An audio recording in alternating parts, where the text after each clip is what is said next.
পাচ্ছে না, কোনো হল প্রবোস্ট কোনো কোথাও নেই।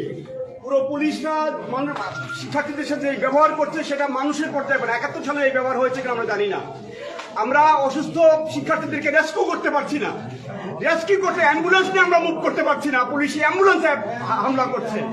এটা হতে পারে না। আমি সারা দেশের মানুষকে আহ্বান জানাবো, আপনারা দেখুন জাহাঙ্গীরনগর বিশ্ববিদ্যালয়ে কি হচ্ছে আমাদের ছেলেমেয়েদের উপরে, কি নারকীয় ভাবে আমাদের ছেলেমেয়েদের উপর হামলা হচ্ছে।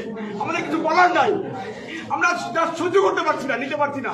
আমরা কিছু লোক এখানে দাঁড়িয়ে আছি, আমরা নিতে পারছি না। আমরা শিক্ষক, আমরা দলদাস না।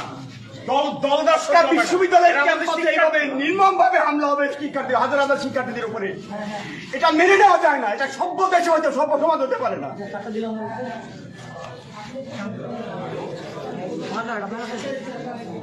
আপনারা দেখতে পাচ্ছেন যে এখানে আসলে শিক্ষকরা কথা বলার ভাষা খুঁজে পাচ্ছেন না। এখানে দর্শক দেখতে পাচ্ছেন যে শিক্ষকরা কিছু সংখ্যক শিক্ষক তারা শিক্ষার্থীদের পাশে দাঁড়ালেও আর কি তেমন কিছু করতে পারতেছেন না, শুধু কান্না করা ছাড়া।